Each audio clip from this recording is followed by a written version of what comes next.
Gale dropped the ball again, it looks like. He sucks, huh? Yes, he did.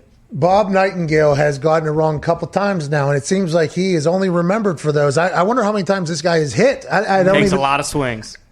Okay. Let's just make sure we keep it fair and balanced here. Bob Nightingale has hit, but the only time we hear about him, he does miss. I think he said he were going to the Mets, right? Yeah. Those were the two favorites. The Mets potentially because AMC, right? Oh, yeah. Is that why they dropped out? Because of hold. That was like one of the direct opponents, right, of the retail brokers. Is that not? Yeah, Cohen was against the Reddit. The people. Yeah, he was the direct opponent, right? He was one of the actual targets at one point. And he, by the way, he sent out a tweet and said, "Let's fucking go." It was like everybody was like, "Hold." Did he survive or not? And is that why he lost out on Trevor Bauer Power Hour? He deleted his Twitter. I know that. He deleted his Twitter? Yes, he did. So he said, "Let's go." Yeah. And then all of a sudden, he was like, that line, they got A lot of people answered. deep. They're holding that thing. And he just said, let me get off He this. got into a Twitter. He got into the mud with Portnoy, and then he Pulled the chute. Can't go in the mud with Portnoy. He will bury you, especially when he's like saving small businesses. Yeah. Hey, he's holding the line out there. He is holding. And by the way, Dogecoin, I think, still going, by the way, right? You better believe it. wow. Elon sent it to the moon the other night when Elon may have been on the moon. I'm not positive or not. Is this not the most fucking absurd time to be alive? Listen to what we are talking about right now. What Dogecoin, we're buying in something that literally the majority of people that have spent money on it, the only thing they know about it is that goddamn dog, the little twisted head dog that has been put on memes. And everybody's like, yeah, making hundreds of dollars, thousands of dollars right now off of this thing. Look, Elon Musk, our resident alien's promoting it over there. It's like, yeah, let's fucking do it. Why not? What a time, dude. Will that be a part of the asterisk next to whoever wins the Super Bowl? You know, will they explain that? Like Dogecoin? One Super Bowl during year that Wall Street went to war with people and the world shut down and Dogecoin was really birthed. Is that will that be in the asterisk, I wonder? How will this pan out for all the brokers? Excited to see. Yeah. This will be the start of the documentary of Dogecoin, don't you think? Like this, the early beginnings, and they show the chaos, Wall Street. Oh, the NFL found a way to put on a season. We have a Super Bowl. COVID's around. They don't just be like, that's when they broke in the market during this time of adversity. Now look at them now, 10 years later. And then it's like the Lion King Simba meme. Yeah. Yep. That's the documentary. We're writing it right now. Good for Dogecoin, man. All right. AJ, I got to place that bet. Oh, here Well, we you go. got a couple minutes. Are you thinking tails, maybe, you? No, I'm thinking heads, 100%. Were you good whenever you went out there? Nope, I don't think I ever called it. Okay. How'd you guys feel whenever you guys were going out for captains and there was malarkey happening behind you, photoshopping? That's Photobombing. Every single captain's picture, that's the way. Brett Favre started it, Aaron continued. All right. Not Jordan Love. All right. So as soon as this finger hits this button, by the way, a $30,000 bet on tails at minus 103 odds to win $29,126 will go through. Yeah! Hey, whoever's tossing that goddamn coin out there, if you have that thing land tails up, I want to let you know not only are you starting a Super Bowl and reffing a Super Bowl, you're also helping a community of people win thousands and thousands of dollars, because as soon as this money goes into the account, it is being withdrawn and thrown out to the people that watch and rock with us every single day. If tails is the coin toss outcome, we all win. AJ is against it. He wants heads. He says 100% heads, but that's not what it's about. What it's about is if tails hits, we all win. Yeah. Oh, yeah. $30,000 bet, place bet. Didn't let me place the bid. We got geolocation issue? Yeah. No! Of course. App's been open too long.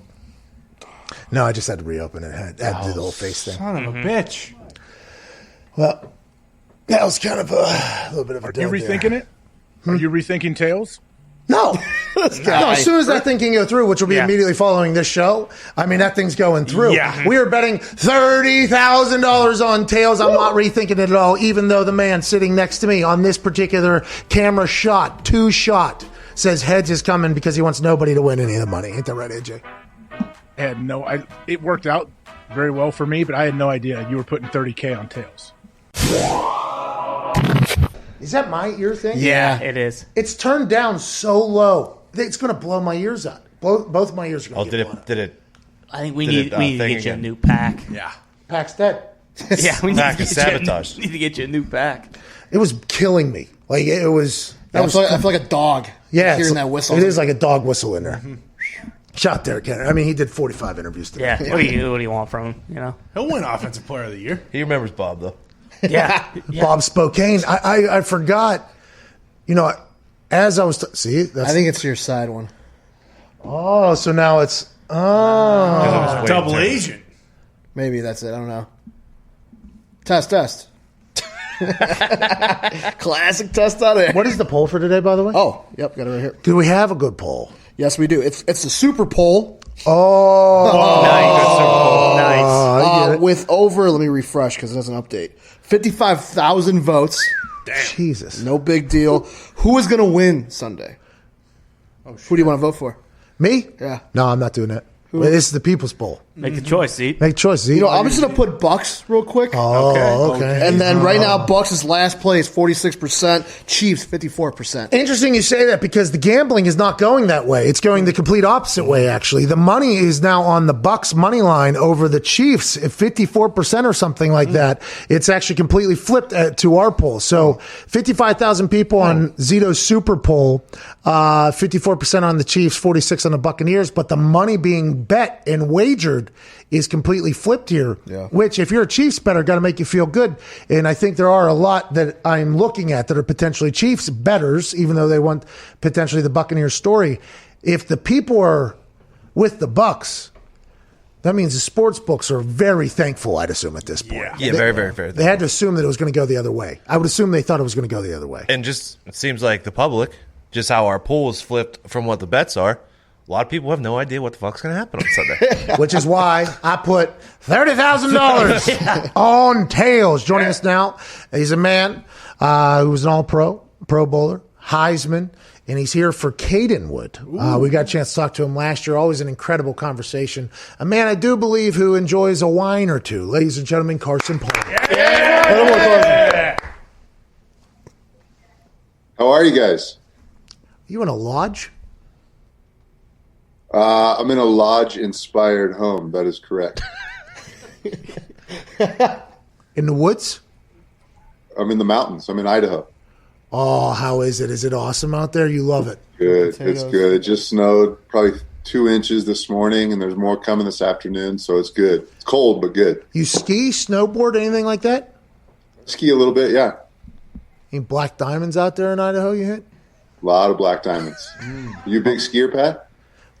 One time, hit a black diamond, never skied again. You know what I mean? I do. You do the slalom? My kids, my two oldest kids are ski racers. They do the giant slalom and the slalom. Okay, I watch it like every 4 years or whatever, because the Olympics, that looks, the one where their legs just are bouncing back and forth, they look like they're crashing, but like in a controlled fashion? That's the moguls. The GS is what you see like Lindsey Vonn and Michaela Schifrin doing, going like 80 miles an hour on a sheet of ice. Your kids are doing that? Kids are doing that. Oh, nice. You prefer that over stepping up into a pocket with a Pittsburgh Steeler climbing into their legs? They're both dangerous. I mean, both sports can rip your legs in half, and you can also knock yourself out with concussion. So it hasn't gotten any safer since in the Palmer household since I retired. Oh, so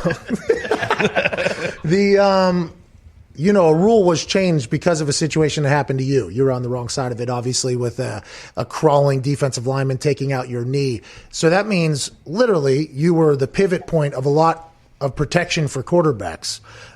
Back in the day, was it as bad as like some of the older quarterbacks make it out to be versus the rules today for protecting a quarterback? Or do you think there's still some big shots on quarterbacks post the rules being changed partly because of the situation that happened with you?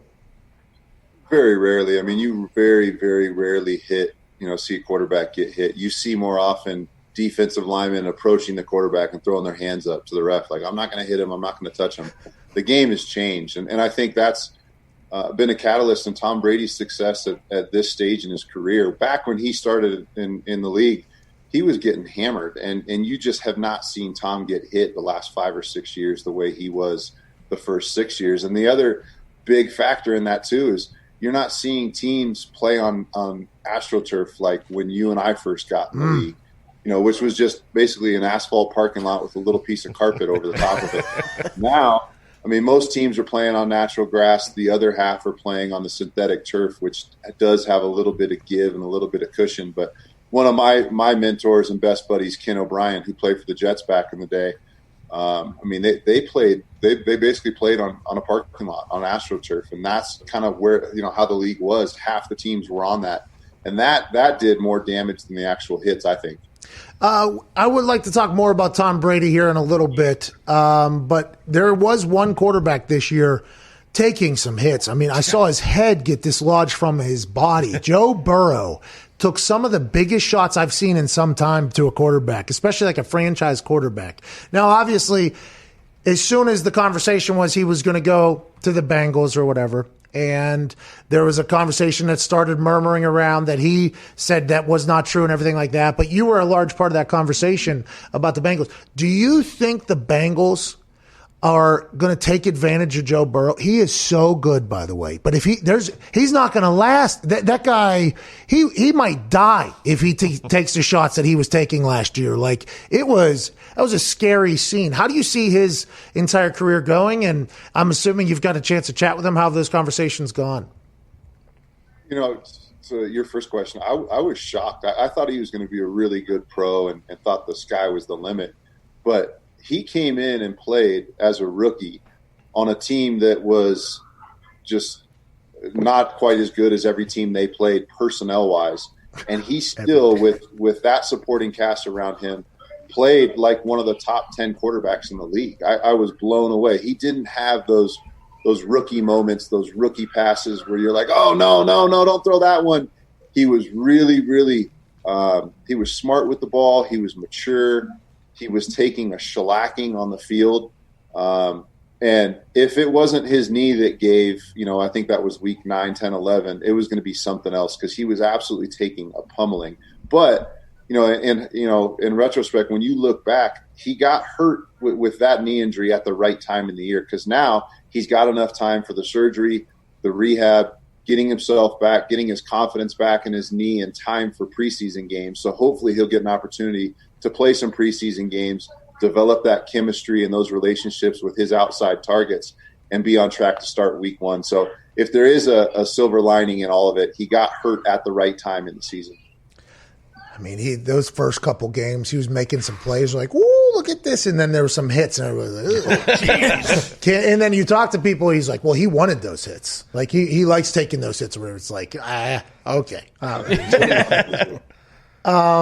This weekend is being heralded as the old goat versus the young goat, as a guy who is one of the prototypes of the quarterback position in long-standing quarterback, knowledge haver. Did you hear that? Did you hear that sentence I just put together right there? Putting over the fact that you know what the hell you're talking about when it comes to quarterbacks. What is Patrick Mahomes ever going to be able to accomplish that people will say, you know what, more impressive than what Tom Brady did? And do you think that's even possible at this point? I think this unicorn-like run that Tom Brady has been on might be damn near impossible to do, but if anybody can do it, I guess Patrick Mahomes and that Chiefs team would be able to do it. Yeah, I think if you just look at the start of Patrick Mahomes' career, he's broken every record for the first 2 or 3 seasons a quarterback's played statistically. But, I mean, when you think about half of Tom Brady's career has ended up in the Super Bowl, and he's played for 20 years. I mean, that statistic is mind-blowing. Just about every other year he goes to the Super Bowl. That would be an unbelievable run for Pat Mahomes. I mean, Pat started a little bit earlier because Brady sat behind Bledsoe for a bit, and I know Mahomes sat behind Alex Smith for a bit. But I mean, the start to Patrick's career has been flawless. Can he do it? Can he sustain what he started?